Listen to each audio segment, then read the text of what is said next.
myself. Oh no, give me that cell. Oh, I gotta go like Cobain. 8 years to the grave, gone insane. My blood got propane. How you gon' go and throw my name with shame? Already cross-faded, making it to the disco. I hate it, and you know how this goes. You framed it, picture painted in my room. This that real life shit, not on Zoom. Got the scene in it. Make sure you subscribe to JerCrispy. What's up, y'all? It shows most Desmos. JerCrispy, welcome back to another video. Which of these characters can survive the Punisher? Make sure to like, comment, subscribe. Follow our social media. It's going to pop up on the screen. Which character is going to survive the Punisher? Mind you, I told y'all I played Punisher, I think, last month or some shit like that, and beat the whole game for one. Frank Castle, better known as the Punisher, is the kind of man who doesn't just win fights, he ends them permanently. He's not about flashy moves or smooth one-liners like these other characters, he's about putting down threats as fast and as hard as possible. Whether that means emptying out a rifle magazine or smashing someone's face into a concrete wall, but today we're throwing him into the ring against some of the deadliest killers from TV and film. Now, but before we get into this video, I know some of these characters on this list are good people. Well, not exactly good people. I mean, they still kill people, but like people like Jack Reacher, Dexter Morgan, and Red Hood, they kill bad people. And I know the Punisher wouldn't actually go after these type of people since they're good,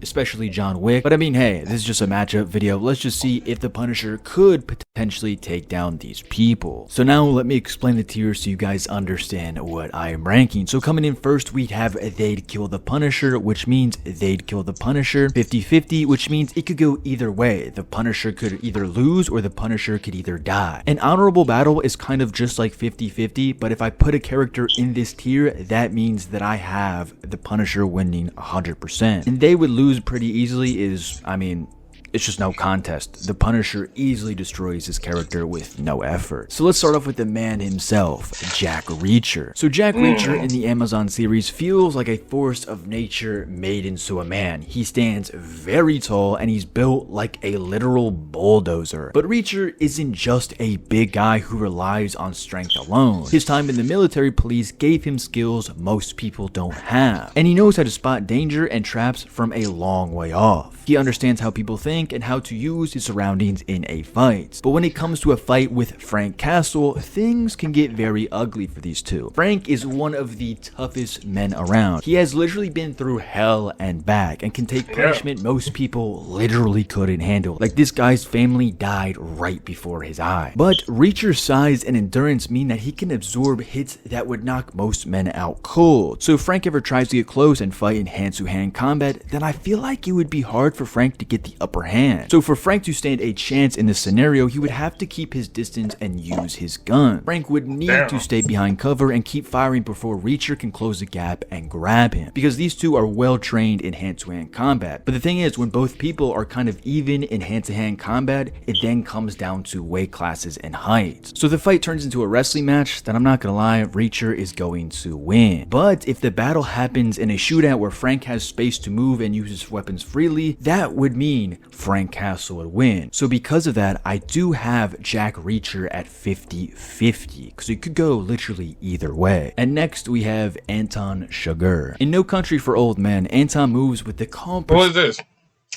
I don't know who the other two, so I'm learning this, so I'm gonna put my input. But him and John Wick, that's probably gonna be the most 50-50, bro. I'm not gonna.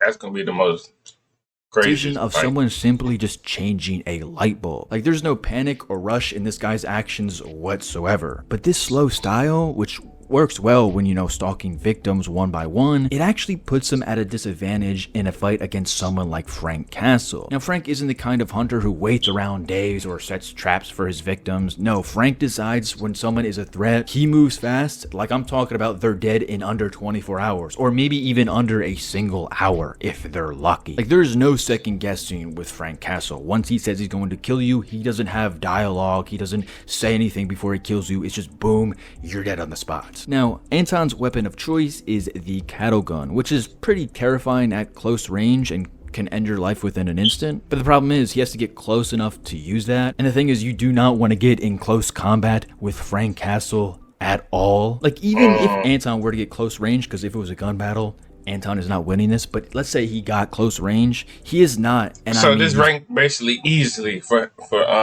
Frank the Punisher. Not beating him in hand-to-hand combat. Like, Frank would easily disarm Anton, and then it's just GG. So, honestly, Anton Chigurh, he would lose pretty easily. And next up, we have James Bond. Now, this might be a hot take, but please, just please hear me out. Now, Daniel Craig's James Bond is a serious mix of intelligence and skill. Sure, yes, his gadgets are very cool and they are impressive, but honestly, they're just extras on top of what makes him actually dangerous. And we all know how Bond is backed by the government. He has a license to kill and operates as a top-tier spy. But here's when things start to feel like I'm watching The Punisher all over again. Now, I know Agent Orange isn't exactly on Bond's level when it comes to hand-to-hand combat or even getting his own hands dirty, because Agent Orange doesn't even get his hands dirty. He literally got his kicked in by Frank Castle in the first couple of episodes. And keep in mind, Frank isn't backed by any government. He's basically a one-man army who beats the system. So honestly, in this scenario, we shouldn't even give the entire government to back up James Bond, since it's a literal 1v1. That's kind of how his character works anyways. That's how he gets his tools, his weapons, and everything. So, I mean, we kind of have to. But if it comes down to a one-on-one fight, like I'm talking about hand-to-hand combat, I really think, I truly believe this with all my heart, that Frank would come out on top. Because Bond usually relies on outsmarting his opponents and using his gadgets. Still, I mean, Frank has proven over. I have to watch James Bond movie and I have to watch the Punisher movie to have a take on this. So I'm agree with dude right here, but I don't know. Yeah, I don't know yet. But we got to watch the James Bond and the Punisher movie to make it. And over again in his show that no matter how many government officials come after him, he's almost impossible to take down. But still, I would definitely put it in 50-50, and I would put him over Jack Reacher 100%. I may be glazing, but just trust me on this one, please. And next, we have Agent 47. Now, Agent 47 is essentially the godfather of all hitmen. He is a living, breathing weapon engineered for literally one thing only: to kill. And one of his most frightening abilities is his mastery of disguise. He can blend into any Oh my god, the game itself is actually fun to play, bro. For real. crowd or any situation, whether he's dressed as a taco vendor in a busy street market or a high-profile businessman at gala, or even just a janitor cleaning the floors. Like, no one ever suspects this man. Like, now, yes, Frank Castle would definitely hold his own against Agent 47 because, I mean, but this is Agent 47 we're talking about. If anything, Agent 47 clears everyone on this list with no contest whatsoever. So, honestly, there's really no debate. Agent 47 is basically not even human. So, yeah, he would kill the Punisher 110%. And next, we have John Wick. Now, John Wick is a legend in the assassin/hitman world for an obvious reason. In the movies, he moves like his entire body was designed as a perfect weapon built by like God or something. He's not engineered like Agent 47, he's literally just a human. But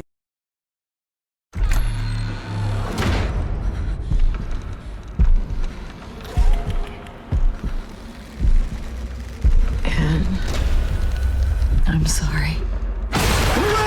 The Conjuring last reigns. Ain't nobody scared of that shit. This is Wick Studio, built to meet any brief. When your project calls for bold creativity,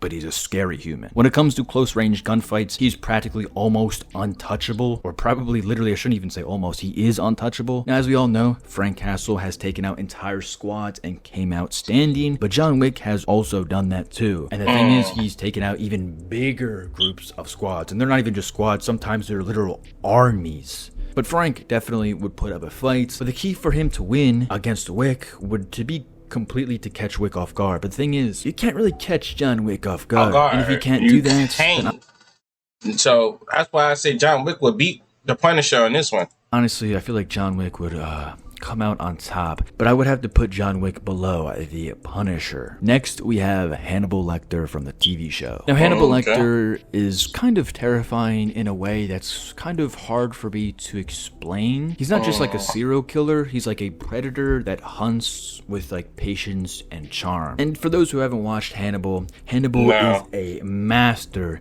manipulator. So if he had weeks to manipulate Frank, maybe, you know, poison him or engineer some elaborate trap, Hannibal could potentially survive, and Hannibal would get creative. But the thing is, even that nigga opened that mouth. What? Hannibal could potentially survive, and Oh Hannibal would God, look at that nigga.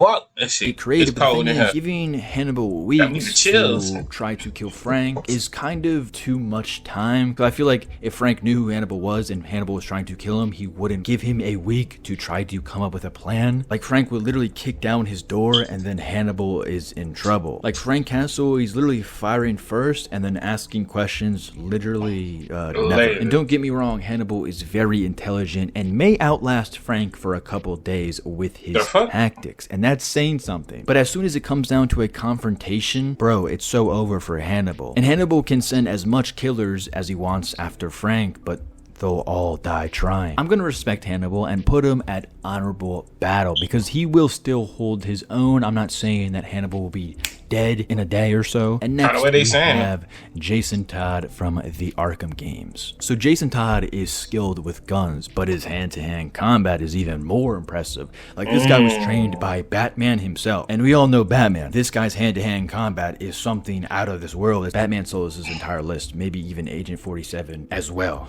That's how good his hand-to-hand combat is. Now, what sets Red Hood away from all these other people on this list is that he's willing to fight dirty. And this matchup is wild because it's almost like Frank Castle fighting a younger, more aggressive version of himself. This fight could go truly either way. Like, both men are very skilled in their own right. Don't know. Am I tweaking to say it's a 50-50? I would even put Red Hood over James Bond. That might be a Nah, you actually right. Cause Red Hood actually could throw the.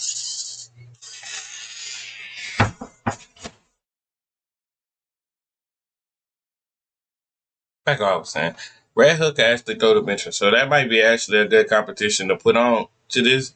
I fuck with this list. This is actually a good ass list. Universal take as well, but I mean, it's Jason Todd. This guy literally is in Gotham 24/7. Gotham doesn't compare to any of these universes.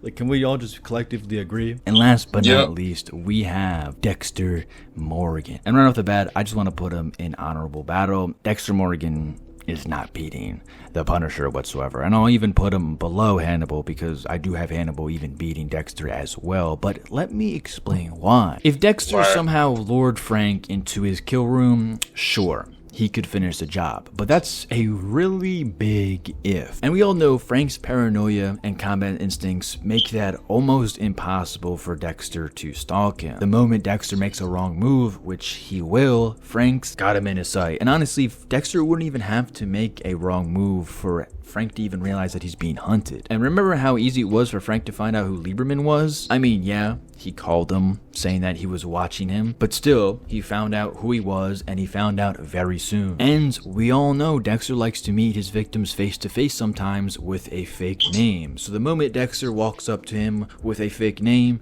it's over. So yeah, this is my tier list. Let me know what you guys think. Honestly, now that I think about it, you could put Red Hood, and they would.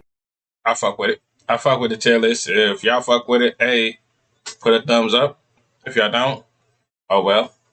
Make sure y'all like, comment, subscribe, follow social media did pop on the screen. I know this video very short. I like to do content, so we're going to keep watching it. So things in that good nature. Love y'all to the bottom of my heart, and I'm out. On the road to 300.